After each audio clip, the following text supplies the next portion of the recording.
Hello and welcome back to another lore reading with me, Meoni, for Final Fantasy XIV. Due to popular demand and continuing my promise to actually read more of these stories to you, we're going to be looking at the Encyclopedia Eorzea Volume 2, and today I will be reading the Sins of Sasamo storyline to you.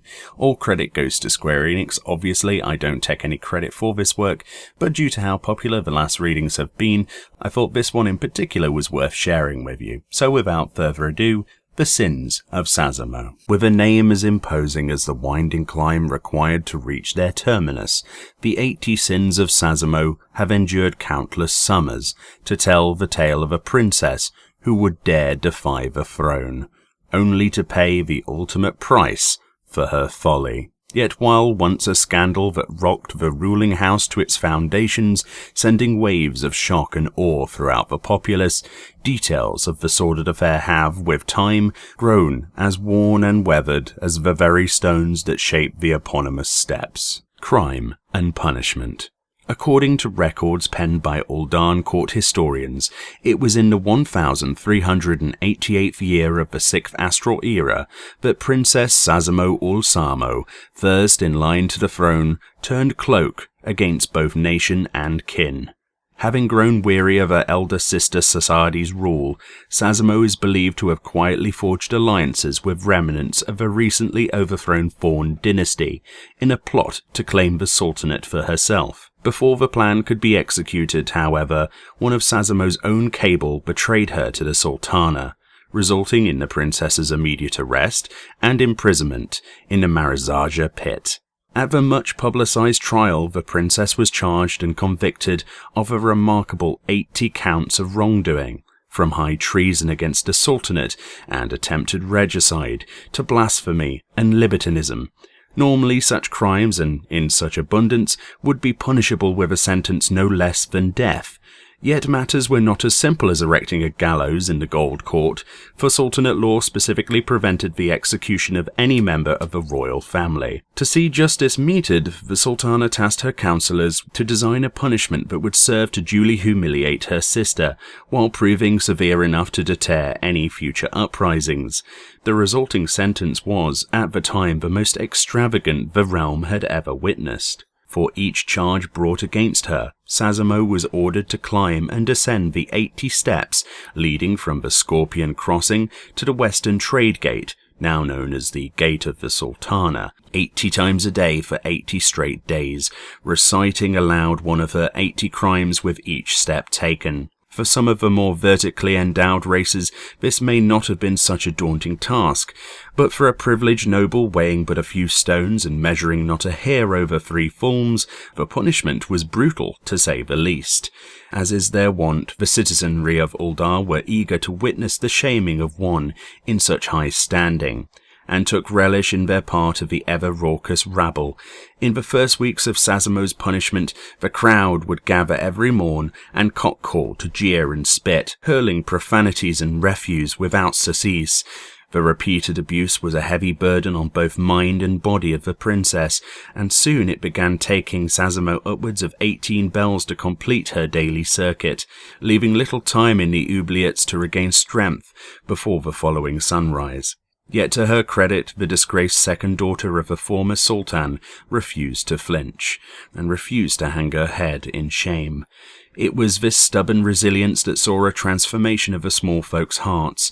After witnessing the tiny maiden will herself up and down the dusty tor day after brutal day, the ever-present jeers slowly began melting away into silent awe before eventually rising to cheers. While the encouragement of the populace was enough to brighten her spirits, it could not provide succour for Sasamo's weary flesh, and on the 80th day, the 67th step of her 75th ascent, the princess could lift her legs no more, and collapsed of exhaustion, never to rise again. Yet what would happen next would have the city-state awestruck. The crowd of small folk who had accompanied the princess for nigh on 3 moons rushed to her side and gently raised aloft the wasted frame. They then proceeded to carry it in sombre silence for the 5 remaining circuits, so that Sasamo Ul'Samo might be absolved of her crimes before the long journey to Thal's realm. The Sultana was visibly shaken by the turn of events, wrought with guilt for approving the punishment that would ultimately condemn her only sibling. In response to the actions of the small folk, Sasadi immediately proclaimed Sasamo's sentence rightly served, and moved to rename the very stairway upon which her sister fell the 80 Steps of Sasamo, that the people might ever remember the day, or so the royal court would have us believe. An inconvenient truth. Often do we find that history is as malleable as hot wax, with historians serving as but the seals of the ruling class.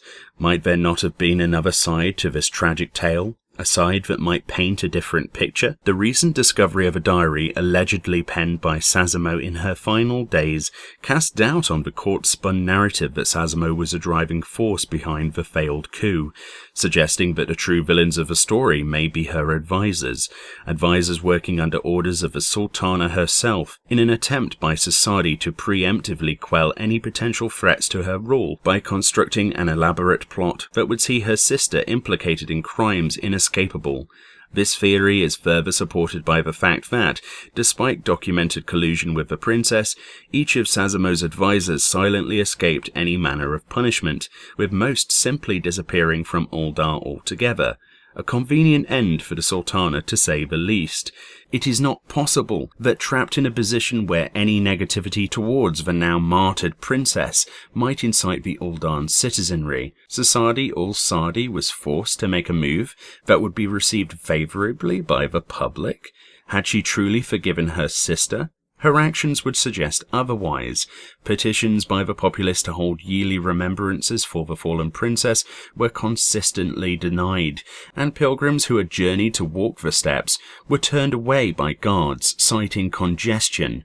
What is more, but 3 summers had passed before the Sultana ordered the city charters rewritten, quietly changing the step's name once again to the current 80 Sins of Sasamo, and the episode involving the small folk bearing the princess after her premature passing rewritten, with an official account stating that Sasamo collapsed on the final step of the final pass.